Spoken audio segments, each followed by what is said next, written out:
terrific crowd in here this afternoon, and we talked to our team about this was going to be a historic day for Fordham basketball, regardless of how the game went.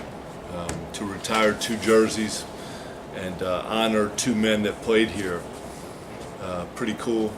And then also to have a crowd like that, really impressive. I thought Jalen Poyser was the difference in the game. He really hasn't even been playing much. He may have played like 2 minutes in the last game. Obviously he's really talented, but he really gave them a boost. I'll ask the first question about Poyser. We talked about that a lot on the broadcast, how he hasn't gotten many minutes for that team at all. He comes in and he was the X factor.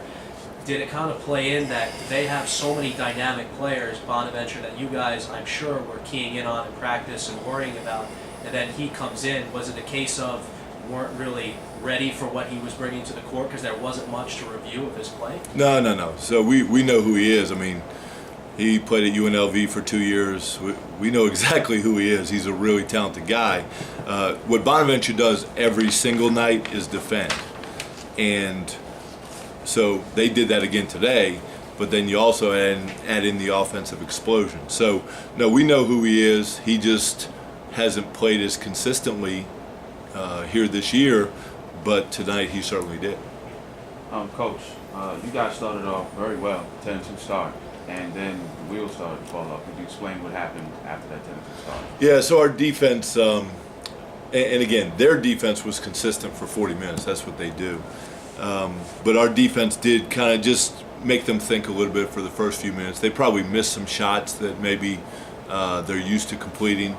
But then once they figured out our defense, they did a much better job. And, when you bring Poyser in off the bench and he gives you that lift, he made 3 threes in the first half. That really changed things.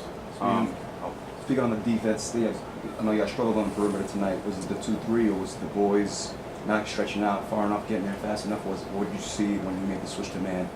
You needed something different. Yeah, so again, they were able to stretch our defense because their shooters were having good nights. That's one thing that Bonaventure has not done well this year, is shoot the ball. They have been so consistent, so athletic at the defensive end. They've really attacked the rim. They get fouled quite a bit, but as 3-point shooters, they've struggled at times this year, and they didn't struggle today. Coach, tough day for Nick Honor, 2 for 12 from the field, only 7 points. How much would you attribute Nick Honor's struggles to Kyle Lofton's defense?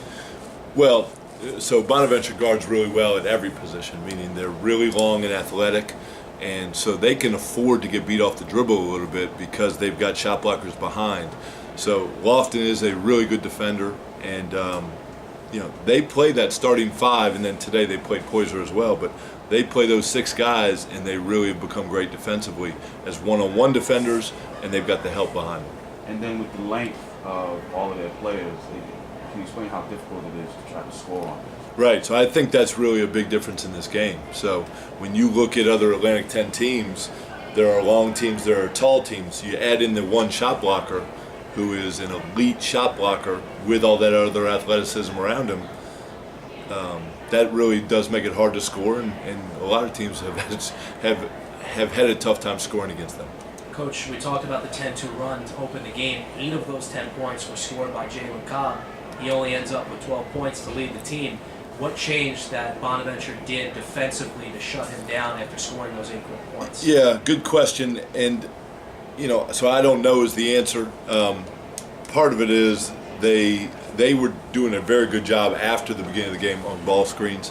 They really gave a lot to the ball. They put Jalen in difficult decision-making spots, and he didn't handle them as well as the game went on.